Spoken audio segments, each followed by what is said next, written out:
My name is Officer Sarah Chen, and I've been with the Grand Canyon National Park law enforcement for 11 years. Before that, I spent 6 years with the Coconino County Sheriff's Department, and before that, 3 years as a search and rescue coordinator in Yosemite. I'm telling you this because I need you to understand that I'm not some rookie who panics at shadows. I've pulled bodies out of crevasses. I've talked down suicidal tourists standing at the edge of the rim. I've tracked missing children through miles of wilderness in the dark. I've seen what happens when people underestimate nature, when they ignore warnings, when they think the rules don't apply to them. But nothing, absolutely nothing in my training or experience prepared me for what I encountered on September 23rd, 2024, in a place we call the Red Wall Caverns area, approximately 33 miles downriver from Lee's Ferry, in a section of the canyon that most tourists will never see. Before I tell you what happened, if you're enjoying these stories from law enforcement and national parks, please take a moment to subscribe and hit that like button. It really helps the channel grow. And I'm curious, where in the world are you watching from right now? Drop your location in the comments. Have you ever been to the Grand Canyon? Have you ever looked down into it and felt like something was looking back? Because if you have, you'll understand what I'm about to tell you. If you haven't, you should know that the Grand Canyon isn't just a hole in the ground. It's 277 miles long, up to 18 miles wide, and over a mile deep in places. It contains rock that's nearly 2 billion years old. And in all that time, in all that space, in all that ancient stone, there are places where things got trapped. Not just fossils, not just geological anomalies. Something else, something that's been waiting. What I'm about to tell you goes against every regulation in the National Park Service Handbook. I signed a document after this incident, not quite a non-disclosure agreement, but something that made it very clear that discussing these events in specific terms would be considered a violation of federal statutes related to public safety and national security. I'm not using real names. I'm not giving you exact coordinates. But after what happened last month, after learning that we've had 3 more disappearances in the same area, I can no longer remain silent. Someone needs to know. Someone needs to understand why there are sections of the Grand Canyon that are officially closed to the public, why certain trails that used to appear on maps have been removed, why there are rangers who refuse to go below the rim in specific areas no matter what the emergency. This is that story. September 23rd, 2024. Started like any other autumn day at the canyon. Temperature at the rim was a comfortable 65 degrees, clear skies, light wind from the southwest. I was scheduled for a routine patrol of the Bright Angel Trail. Nothing unusual, just checking on day hikers, making sure people had enough water, reminding them that the hike down is not the same as the hike back up. Standard stuff. But at approximately 9:47 a.m., I got a radio call from the backcountry office. A river rafting group had reported something strange. One of their members, a 34-year-old man named Marcus Wellington from Boulder, Colorado, had disappeared during the night. They'd been camping at a beach near mile marker 33, close to the Red Wall Caverns. According to the trip leader, Marcus had gotten up around 3:00 a.m. to use the bathroom. He'd taken a headlamp and walked away from camp toward a cluster of tamarisk trees about 50 yards from the beach. He never came back. When his wife woke up at sunrise and realized he was missing, they searched the immediate area. Nothing. No footprints leading into the water. No signs of a struggle. His headlamp was found on the ground near the tamarisk trees, still on, battery dead. That was it. Just a headlamp. Everything else, his shoes, his wallet, his phone, all of it was still in his tent. I've worked search and rescue long enough to know that missing person cases in the canyon follow certain patterns. People fall. That's the most common.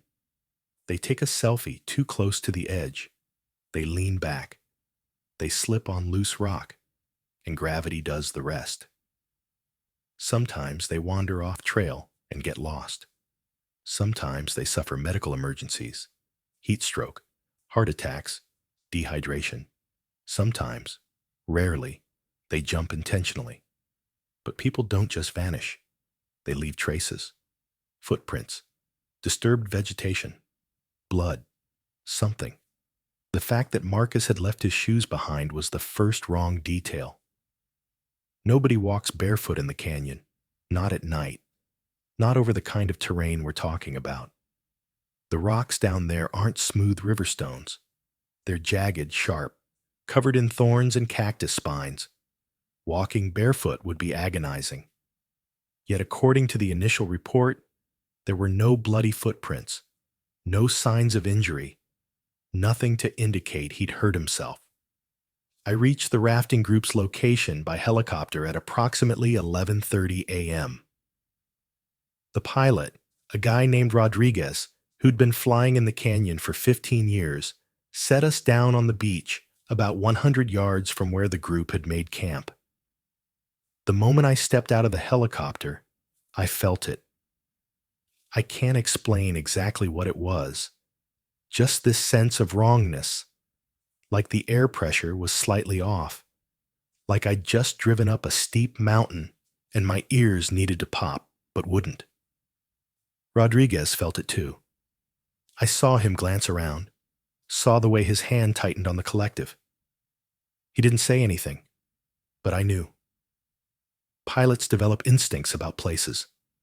They learn to read weather, terrain, air currents. They learn when something feels wrong. This felt wrong. The trip leader met me on the beach. His name was David Garrett, 52 years old, worked as a river guide for one of the commercial rafting companies out of Flagstaff. He'd been running trips down the canyon for 28 years. 28 years. That's hundreds of trips, thousands of clients, countless nights camping on these beaches. And I could see in his face that something about this situation had shaken him badly. His hands were trembling slightly when he handed me a clipboard with the trip manifest. We walked to the location where Marcus's headlamp had been found. The tamarisk cluster was exactly where he described, about 50 yards from camp, positioned between the beach and a steep talus slope that led up toward the Redwall limestone layer. The headlamp was still there, placed in a plastic evidence bag by David, who'd had enough sense not to contaminate the scene further. The light was off now, battery completely drained, but when I examined it, I could see it had been a high-quality LED headlamp, the kind that can run for 40 or 50 hours on a single charge. Marcus's wife confirmed he'd replaced the batteries just before the trip. That meant the headlamp had been running for approximately 6 hours when they found it. 6 hours of illuminating nothing but desert brush and sand. I began a systematic search of the immediate area, moving in expanding circles from the headlamp's position. The sand around the tamarisk trees showed footprints, multiple sets, most of them from the morning search party, but I could identify what looked like a single set of barefoot prints leading from the direction of the camp toward the trees. The prints were deep, evenly spaced, normal walking gait. They showed no signs of hesitation or struggle. Marcus had walked calmly toward the trees, and then the footprints stopped, not gradually, not like he'd walked onto harder ground where prints wouldn't show. They just stopped, mid-stride, as if he'd been lifted off the ground. The last print showed a full foot impression, heel and toes, weight evenly distributed. The sand beyond it was undisturbed, smooth, showing only the morning wind patterns. I've seen a lot of strange things in the backcountry, but this violated basic logic. People don't vanish mid-step. I got down on my hands and knees, examining the sand with a magnifying glass, looking for any disturbance, any sign of what had happened. Nothing. The sand was fine-grained Colorado River silt, perfect for holding impressions, and it showed absolutely nothing except that one set of footprints that terminated impossibly. I took photographs, measurements, GPS coordinates. The location was 36,1847 Grand N, 111,9234 W, elevation approximately 2,800 feet above sea level. I radioed the coordinates back to headquarters and requested additional search and rescue resources. Then I began interviewing the other members of the rafting group. Marcus's wife, Jennifer, was barely holding it together. She was 32, worked as a high school teacher in Boulder, had been married to Marcus for 6 years. They had 2 children, ages 4 and 2, both currently being cared for by Jennifer's parents back in Colorado. This was supposed to be their first vacation alone since the kids were born, a chance to reconnect, to experience something extraordinary together. She told me Marcus had been in good spirits throughout the trip. No signs of depression or distress. No health problems. No medications, except seasonal allergies. He'd been looking forward to this trip for over a year.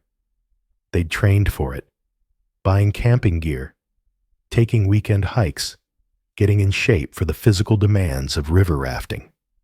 Marcus was an experienced outdoorsman. He'd done multiple backpacking trips, climbed several 14ers in Colorado, knew how to handle himself in wilderness situations. None of this fit the profile of someone who would do something stupid or reckless. The other members of the rafting group, 14 people total, including David the guide and his assistant guide, all confirmed the same basic story. Dinner had ended around 8 p.m. People had sat around talking until about 10 p.m., then gradually drifted off to their tents. The night had been quiet, cool but not cold. No unusual sounds, no wildlife encounters. Several people confirmed seeing Marcus get up around 3 a.m. They'd heard the sound of his tent zipper, seen the beam of his headlamp moving toward the tamarisk trees. Nobody thought anything of it. People get up to pee in the night. It's normal. But then one detail caught my attention. A woman named Patricia Holbrook, 67 years old, retired anthropology professor from Tucson, mentioned that she'd woken up around 3:15 a.m. and noticed that Marcus's headlamp beam seemed strange. I asked her to elaborate.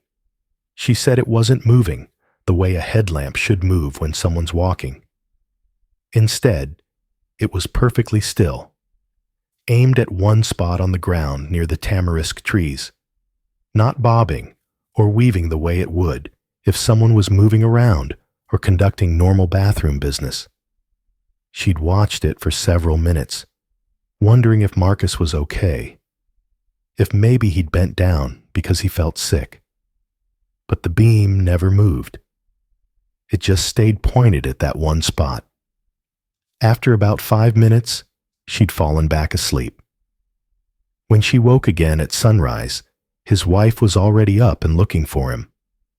I asked Patricia if she could show me exactly where the headlamp had been pointing.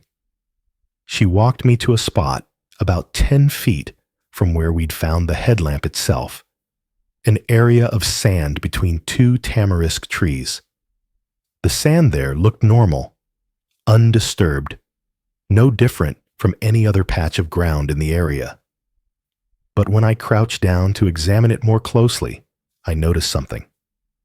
The sand had a slight discoloration, a darkening, as if it had been wet recently. I touched it, completely dry. I dug down a few inches. dry sand underneath. The discoloration was only surface level, a circle approximately 3 feet in diameter, almost perfectly round. I took more photographs, collected a soil sample, marked the location with evidence flags. By this point, it was early afternoon, and the temperature at the bottom of the canyon had climbed to over 90 degrees. The helicopter had returned with additional search and rescue personnel, including a K9 unit. The dog, a German Shepherd named Rex, was one of our best tracking dogs, responsible for finding 14 missing persons over his 7-year career. His handler, Officer Tom Blackwood, gave Rex a scent article from Marcus's tent, let him sniff the barefoot prints, and released him to track. Rex immediately moved toward the tamarisk trees, following the same path the footprints showed. But when he reached the spot where the prints terminated, he stopped. Just stopped, sat down, looked up at Tom with what I can only describe as confusion. Tom encouraged him forward. Rex whined, a high-pitched sound I'd never heard from him before, and refused to move. Tom tried again, using commands, encouragement, even treats. Rex backed away from the spot, still whining, and then did something that made my skin crawl. He started circling the area, staying exactly 10 feet back from where the discolored sand circle was, as if there was an invisible barrier he couldn't cross. After 3 complete circles, he lay down, put his head on his paws, and wouldn't respond to any further commands. Tom had been working with Rex for 6 years. He'd never seen the dog behave this way. Search and rescue dogs sometimes refuse to enter areas that are dangerous, steep drop-offs or unstable terrain, but this was flat ground, open beach, nothing physically threatening about it. Yet Rex acted like the space itself was dangerous, like something invisible was keeping him away. We tried bringing in the second K9 unit that had arrived with the afternoon shift. Same result. The dog, a younger Belgian Malinois named Scout, approached the area, got within about 15 feet of the discolored circle, and stopped cold. Her handler reported that Scout's body temperature had suddenly spiked. Her heart rate had increased dramatically, and she was showing signs of extreme stress. Both dogs were removed from the search area and returned to the rim for evaluation. By late afternoon, we had 15 search and rescue personnel on site, including technical rope rescue specialists who began searching the steep talus slopes above the beach, thinking maybe Marcus had somehow climbed up there in the dark and fallen. The river was searched by divers, thinking maybe he'd walked into the water and been swept away, despite the lack of any footprints leading toward the shore. We searched downstream for 2 miles, upstream for 2 miles, looking for any sign. Nothing. No body, no clothing, no additional footprints, no blood, no hair, no tissue, nothing. By the time the sun started setting, we'd been searching for almost 7 hours and had found exactly 3 things: 1 headlamp, 1 set of footprints that ended impossibly, and 1 circle of discolored sand that made trained search dogs panic. I made the decision to set up a base camp on the beach and continue the search. The following morning, most of the rafting group opted to continue downstream with their guide, unable or unwilling to spend another night at the location where Marcus had disappeared. I didn't blame them. Even with a dozen rangers present, even with floodlights set up around the perimeter, even with radios and helicopters and all the resources of the National Park Service, that beach felt wrong. The wrongness I'd noticed when I first arrived hadn't diminished. If anything, it had gotten stronger. It was fully dark by 7:30 p.m., and we settled into a routine night search pattern, with teams of 2 rangers conducting systematic sweeps of the area every hour. I was paired with Tom Blackwood, the K9 handler. We took the first watch from 8 p.m. to 10 p.m. The canyon at night is a different world. The darkness is absolute. The kind of darkness you never experience in cities or even most rural areas. Your flashlight beam seems weak, inadequate, swallowed by the vast emptiness around you. Sounds carry strangely. The river makes a constant low rumble. Wind moves through the canyon in unpredictable currents, sometimes howling, sometimes whisper quiet. Rock faces create echoes and weird acoustic effects. It's disorienting even when you're experienced. But that night, something was different. Tom noticed it first. He stopped mid-stride during our sweep, held up a hand for silence. I stopped, turned off my flashlight. He turned off his. We stood in complete darkness, listening. At first, I heard nothing but the river. Then I heard it. A sound like humming. Very low frequency, almost below the threshold of hearing, more of a vibration than a sound. It seemed to be coming from the ground itself, a resonance in the rock, a thrumming that I could feel in my chest, in my bones. Tom whispered, "You hear that?" I nodded, then realized he couldn't see me in the dark. I said yes. We turned our lights back on and continued the sweep, but the humming continued, constant, unchanging, present, but inexplicable. When we returned to base camp at the end of our shift, I asked the other rangers if they'd noticed any unusual sounds. 3 of them confirmed they'd heard something similar, a low-frequency vibration that seemed to come from everywhere and nowhere. One ranger, a geology student named Sarah Park, who volunteered with search and rescue during summer break, suggested it might be groundwater flowing through underground passages. The canyon is full of springs and seeps, water moving through fractured limestone, and sometimes that water movement creates sounds. It was a reasonable explanation, but it didn't explain why the sound had started precisely at nightfall and why it seemed to be strongest near the location where Marcus had disappeared. I took the second watch from midnight to 2 a.m., this time paired with Officer James Quintana, a ranger who'd worked in the canyon for 19 years. James was Hopi, had grown up in Oribe on Third Mesa, and had family, connections to the canyon going back centuries. As we began our sweep, I mentioned the humming sound. He stopped walking, looked at me with an expression I couldn't quite read.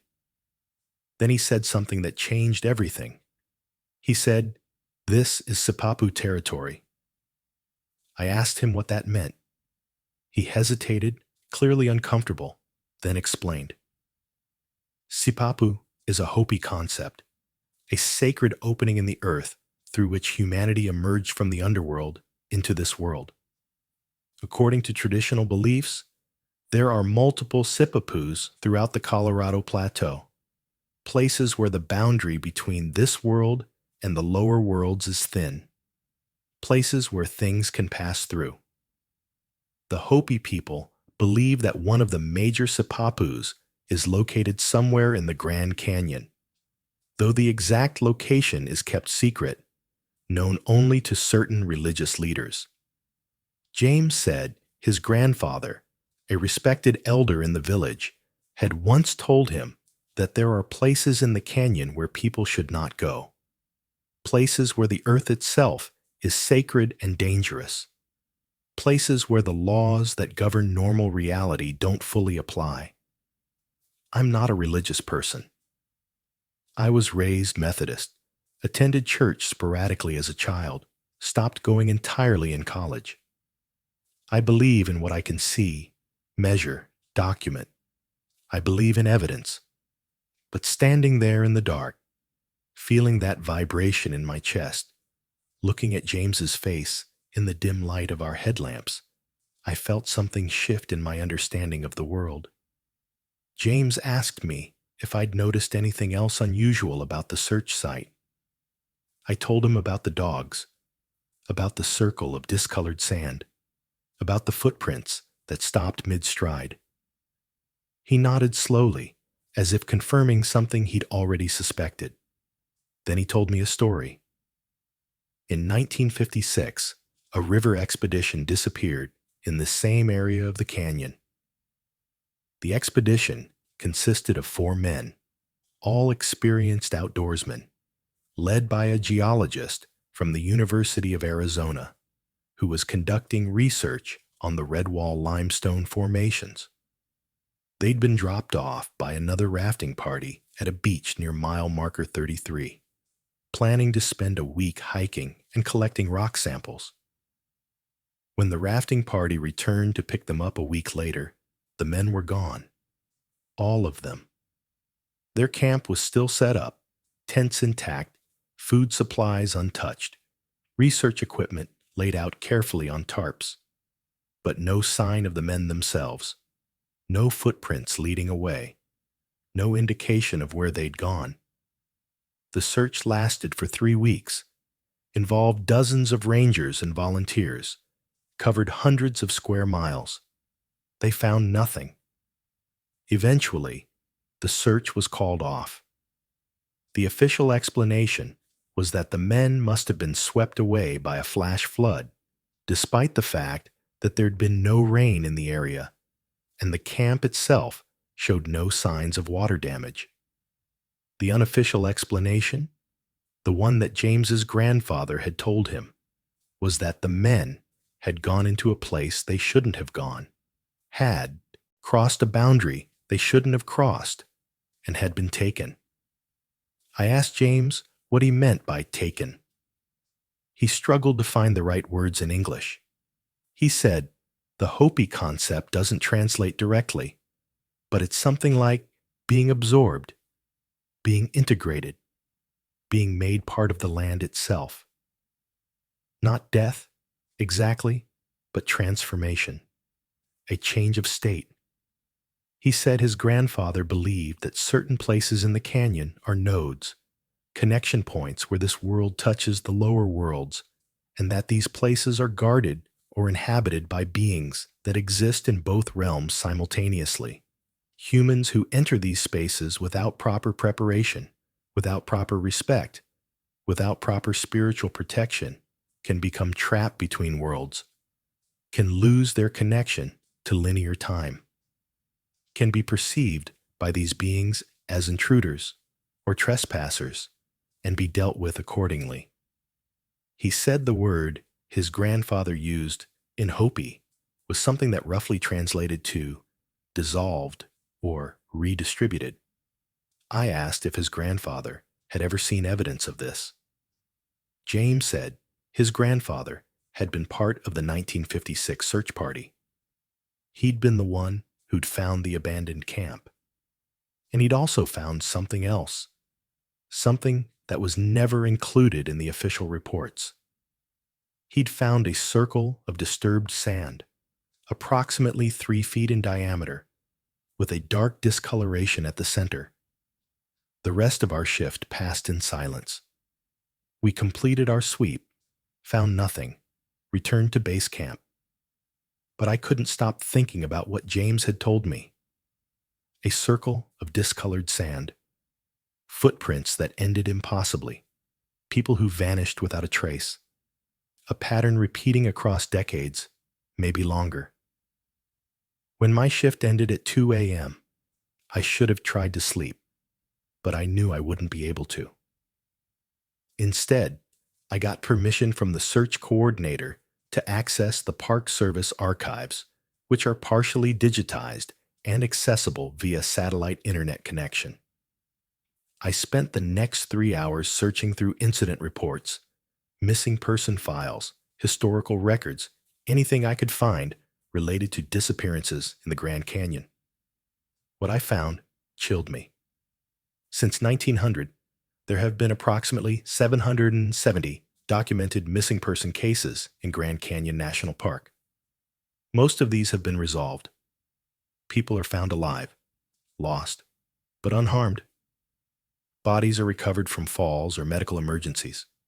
Suicides are confirmed, but approximately 64 cases remain unsolved, classified as missing persons, presumed dead, body not recovered. Of those 64 cases, I found 12 that shared certain characteristics with Marcus's disappearance.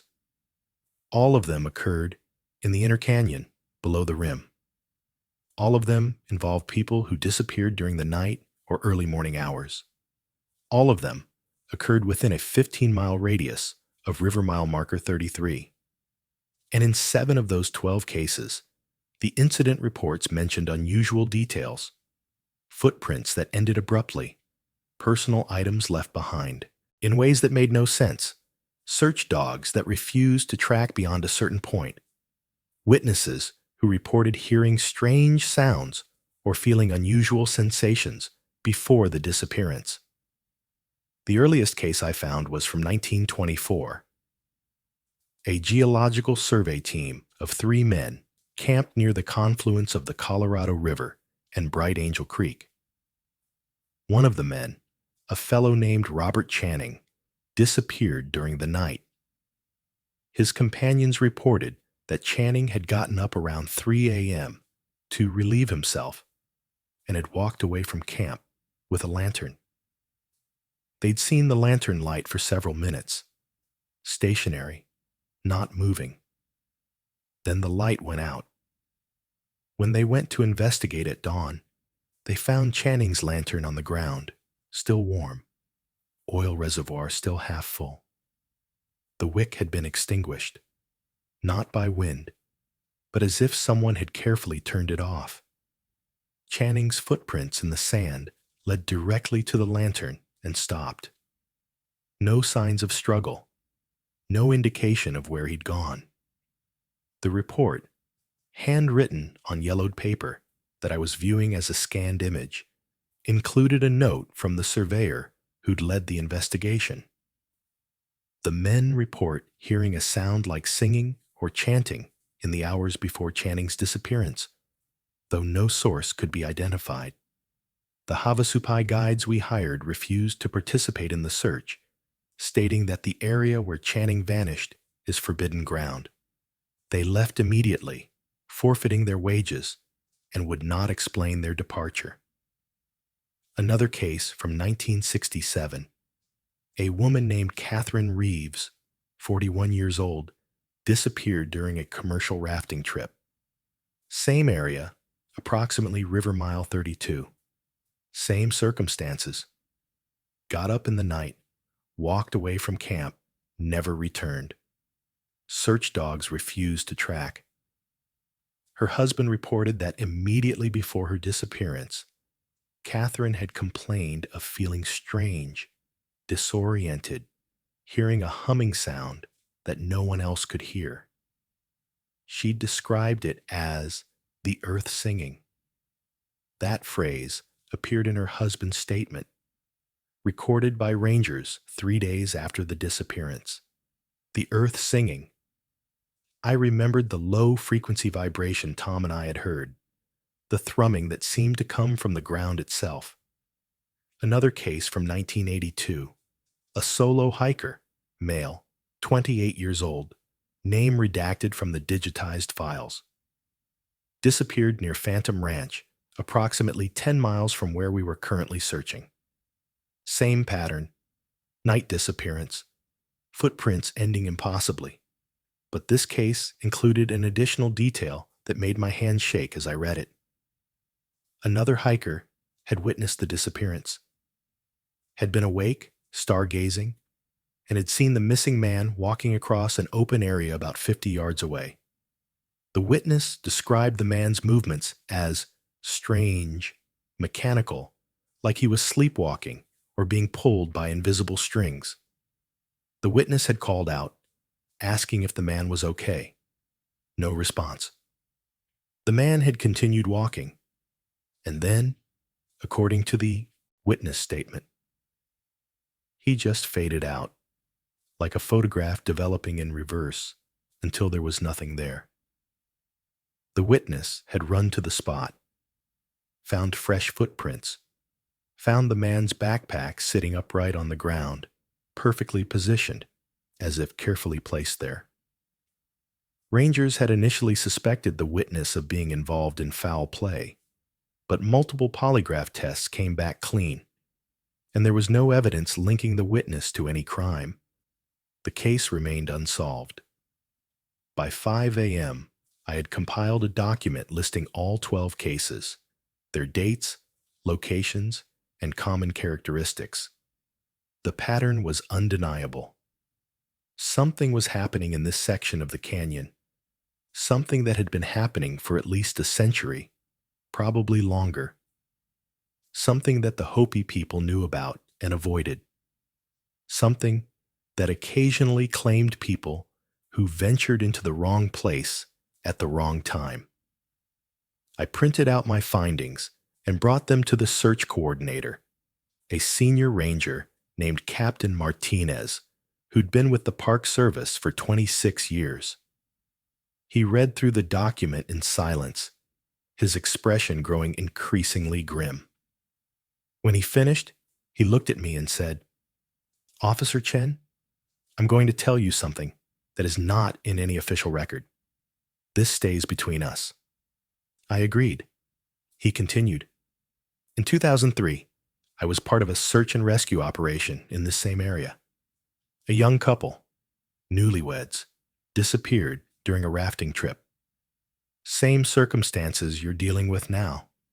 We searched for 2 weeks, never found a trace. But on the 8th day of the search, we had an incident." He paused, choosing his words carefully. 4 rangers, experienced personnel, were conducting a nighttime sweep near the location where the couple had last been seen. They reported seeing lights in the canyon, lights that couldn't be accounted for by any natural phenomenon or human activity. Glowing areas on the cliff faces, patterns of luminescence that moved in coordinated ways. They also reported feeling a sensation of being watched, of being evaluated. One ranger described it as feeling like she was standing in front of an X-ray machine, like something was looking through her, not at her. All 4 rangers returned to base camp early, refusing to continue the search in that area. 2 of them transferred to other parks within a month. 1 took early retirement. The 4th, a man named Douglas Hayes, continued working here for another year, but he was never the same. He became obsessed with researching canyon history, indigenous legends, geological anomalies. He started telling anyone who would listen that there were things in the canyon that predated human presence, things that had learned to interact with our reality in limited ways, things that were territorial and dangerous. Eventually, he was placed on administrative leave for psychological evaluation. He resigned before the evaluation was completed. Martinez told me that after the 2003 incident, certain informal protocols had been established. Rangers were instructed to avoid camping or conducting operations within a specific geographic area, roughly defined as river miles 30 to 35, particularly during the hours between midnight and dawn. This instruction was never formalized, never put into writing, but it was passed down verbally from senior rangers to new hires. Search and rescue operations in that zone were to be conducted during daylight hours only, and no ranger was ever sent in alone. These protocols had been largely successful. There hadn't been another disappearance in that area for over 20 years, until Marcus Wellington. The sun rose at 6:43 a.m. on September 24th. We'd been searching for 21 hours and had found nothing that brought us any closer to understanding what had happened to Marcus. The search coordinator made the decision to expand the operation, bringing in additional resources, including a helicopter equipped with thermal imaging cameras and a ground-penetrating radar unit that could detect voids or cavities in the rock beneath the sand. The radar scan of the area where the discolored sand circle was located produced results that the technician described as anomalous. The scan showed a void space beneath the sand, approximately 8 feet down, roughly spherical, about 10 feet in diameter. This shouldn't have been possible. The geology in that area is well documented. The beach sits on a layer of Tapete sandstone, which is dense, non-porous, and doesn't contain cavities or caves. Yet the radar clearly showed a void. The technician ran the scan 3 times, recalibrating the equipment between each scan. Same result every time. A decision was made to excavate. We used shovels and careful hand digging to avoid disturbing any potential evidence. The sand was normal for the first few feet. Typical Colorado River silt mixed with fine-grained sandstone particles.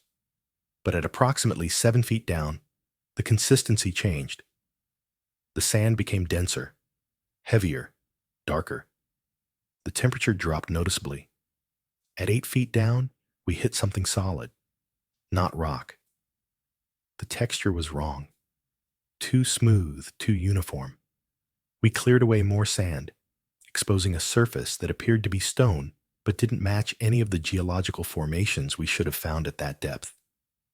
The stone was dark gray, almost black, with a slight iridescence, and it was carved, deliberately carved. The carvings were geometric patterns, precise lines and angles that formed shapes I didn't recognize. No weathering, no erosion. The stone looked as though it had been carved yesterday, despite being buried under 8 feet of sand in a location that should have been subject to flooding and sedimentation for thousands of years. We expanded the excavation, carefully exposing more of the stone surface. What we uncovered appeared to be a circular platform, or disc, approximately 12 feet in diameter, perfectly level, perfectly smooth except for the carved patterns. At the center of the disc was a circular depression, about 3 feet across, filled with sand. We cleared the sand from this depression and found that it was deep, extending down beyond the reach of our shovels, a perfectly circular shaft carved into the stone. We couldn't see the bottom. One of the rangers dropped a glow stick down the shaft, and we watched it fall, and fall, and fall. It took approximately 6 seconds before the light disappeared, suggesting a depth of over 500 feet. This was impossible. We were standing at an elevation of approximately 2,800 feet above sea level. The river was 20 feet away at an elevation of 2,080 feet. A shaft extending 500 feet down would put its terminus at 2,300 feet above sea level, well below the level of the river, in a location where the shaft would have been filled with water.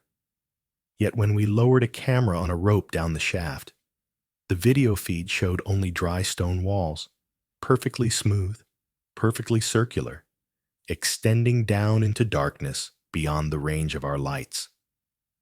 Captain Martinez made a call to Park Service headquarters in Washington. I don't know what was said during that call, but within 2 hours, we were ordered to cease excavation, to refill the hole, to mark the area as a geological hazard zone, and to suspend search and rescue operations. A team of specialists would be arriving within 24 hours to take over the investigation. We were instructed to maintain silence about what we'd found, to file standard missing person reports without mentioning the excavation, and to avoid discussing the case with media or family members beyond the basic facts of Marcus's disappearance. Jennifer Wellington was told that her husband had likely fallen into the river and been swept away, despite the lack of any evidence supporting that conclusion. The rafting company was told to avoid camping at that beach in the future. The area was officially closed to all river traffic, ostensibly due to geological instability. The specialists arrived on the afternoon of September 25th. They weren't Park Service personnel. They wore civilian clothing with no insignia or identification, arrived in unmarked helicopters, and worked with equipment I didn't recognize. They erected a large tent over the excavation site, brought in generators and lights, and worked around the clock for 3 days. Rangers were not permitted near the site during this time. On September 28th, the specialists departed, taking all their equipment with them. The excavation site had been refilled, but not just with sand. The entire area had been covered with a layer of concrete, then topped with sand and rocks to make it look natural. If you didn't know it was there, you'd never suspect anything had been done to the site. Before leaving, one of the specialists, a woman in her 50s who introduced herself only as Dr. Reeves, pulled me aside. She said, "Officer Chen, you're going to receive a document to sign. It's important that you read it carefully and comply with its terms. What you found here is part of a much larger picture, and that picture is classified for reasons of national security. I know you have questions. I know this is unsatisfying, but some things are better left unexplored." I signed the document. I didn't really have a choice. The document classified the excavation findings under federal statutes related to archaeological discoveries on federal lands, with additional provisions related to potential threats to public safety. Speaking about the specifics of what we'd found would result in criminal penalties, including potential imprisonment. The document didn't use the word classified, but that's effectively what it was. A legal mechanism to ensure silence. I've complied with that document for over a year now, but I never signed anything that prevented me from speaking about Marcus Wellington's disappearance in general terms, about the pattern of disappearances in that area, about the fact that there are places in the Grand Canyon that are more dangerous than the public is told. After the case was officially closed, after the specialists had left, after Jennifer Wellington had returned to Colorado to grieve for a husband whose body would never be found, I did something I probably shouldn't have done. I went to see James Quintana's grandfather. James gave me permission, actually drove me to Oribe himself, but made me promise to be respectful, to understand that I was asking about things that are normally kept within the tribe, things that outsiders aren't supposed to know. The grandfather's name was Thomas Quintana, though he told me to call him Thomas. He was 91 years old, blind in one eye from a childhood accident, but sharp-minded, articulate, generous with his time. We sat on the porch of his house, looking out over Third Mesa toward the painted desert. I told him what had happened to Marcus Wellington. I told him about the excavation, about the carved stone, about the shaft extending impossibly deep into the earth. I asked him if any of the Hopi oral traditions spoke about such things. Thomas was quiet for a long time. Then he told me a story.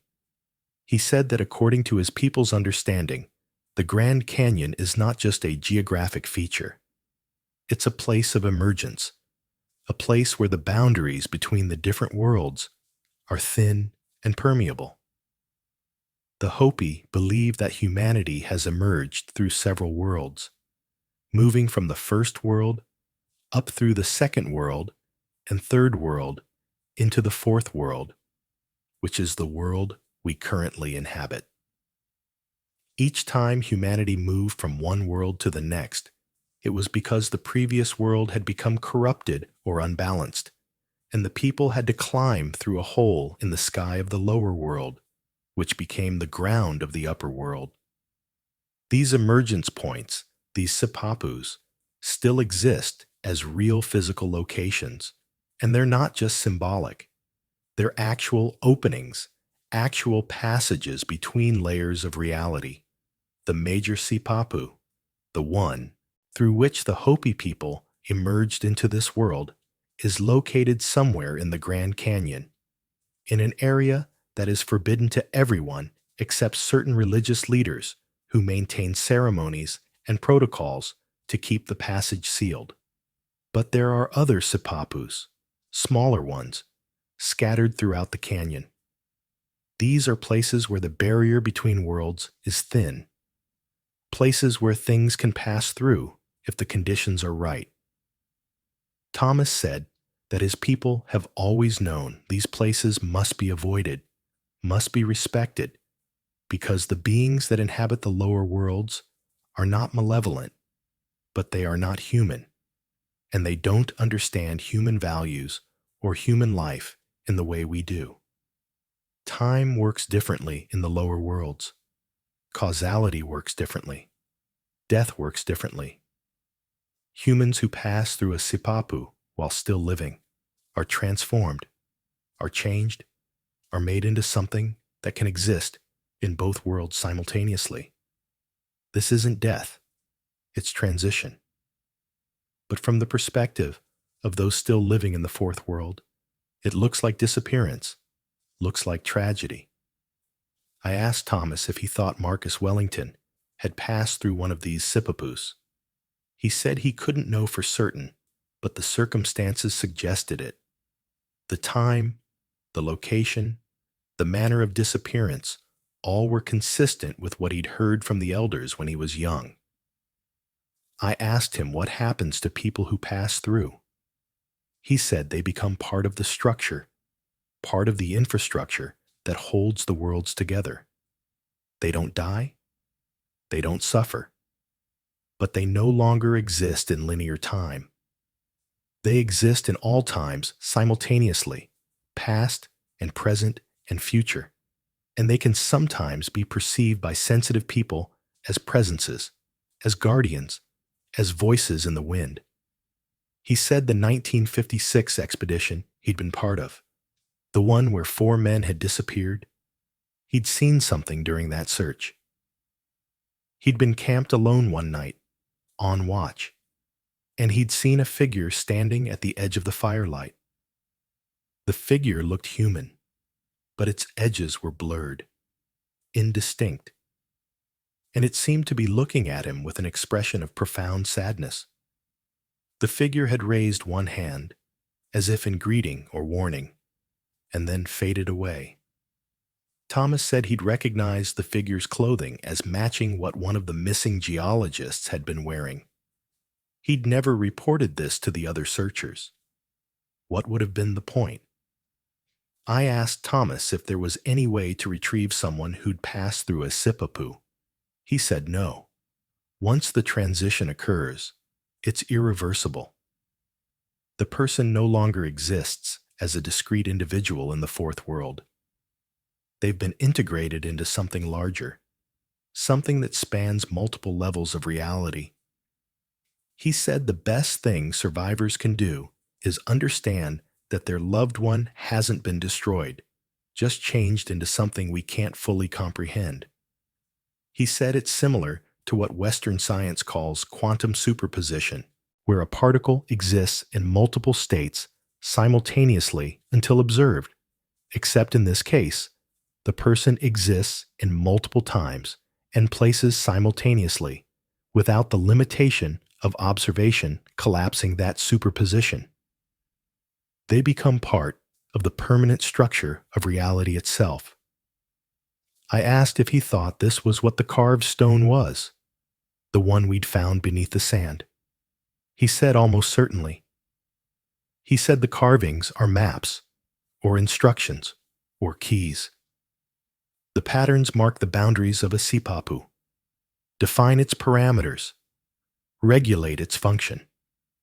The shaft we'd found extending impossibly deep wasn't a physical shaft.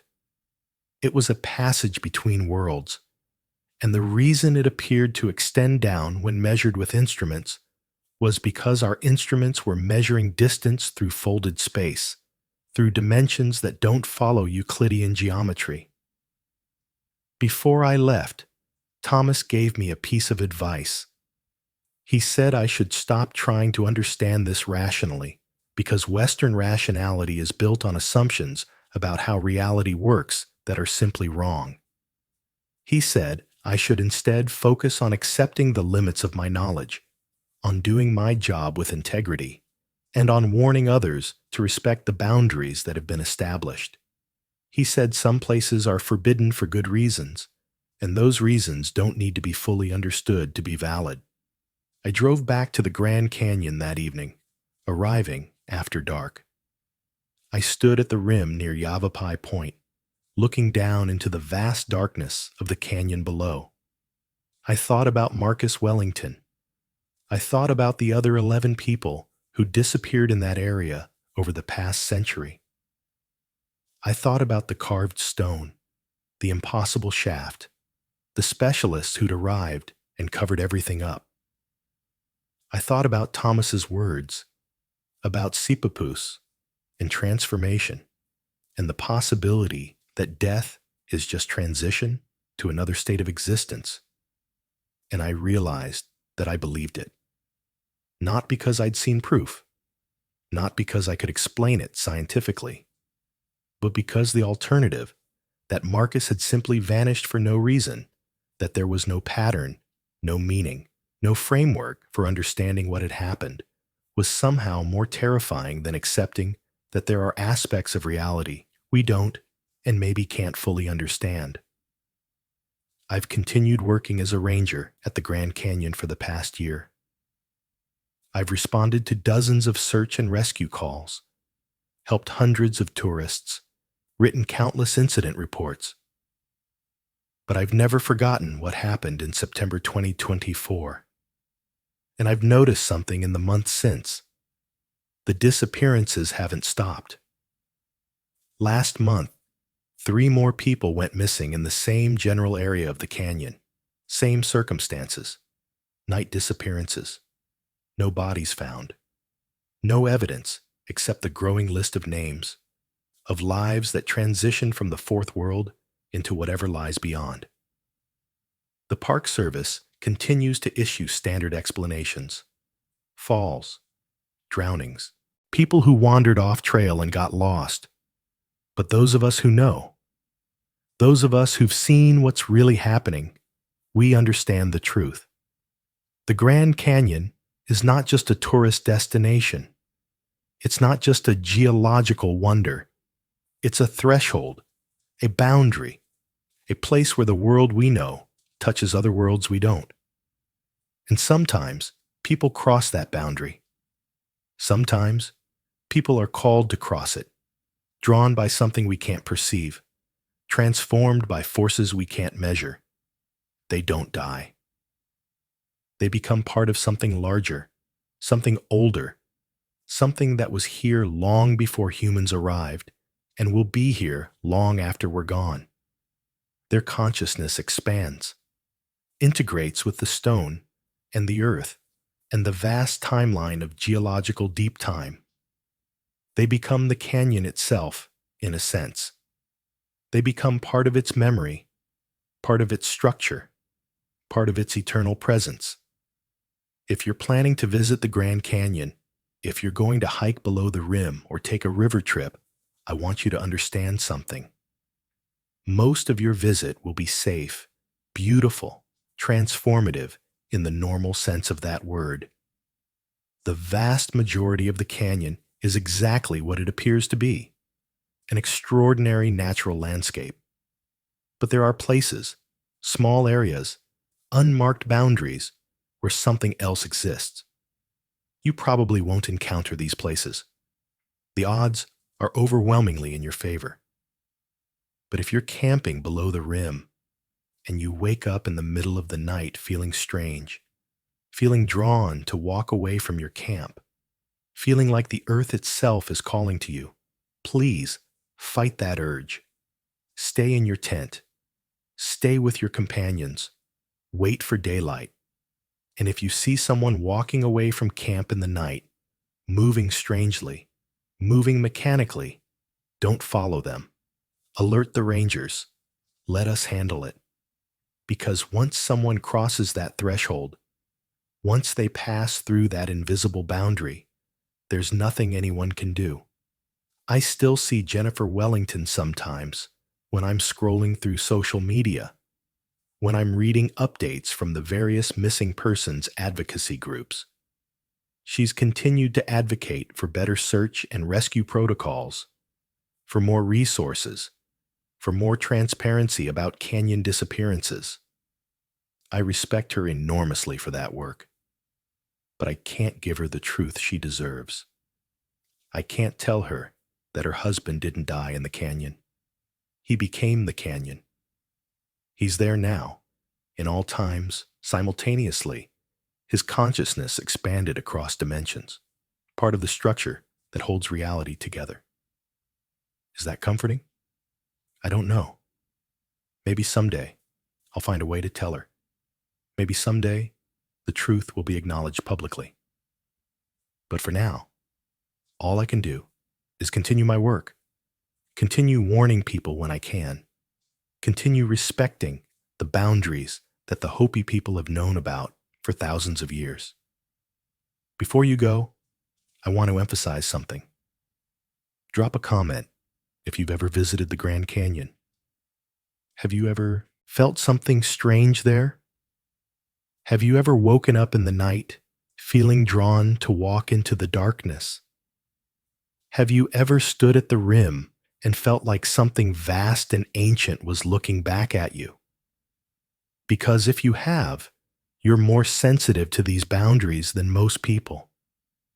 You're someone who can perceive the places where our world touches other worlds, and you need to be more careful than others.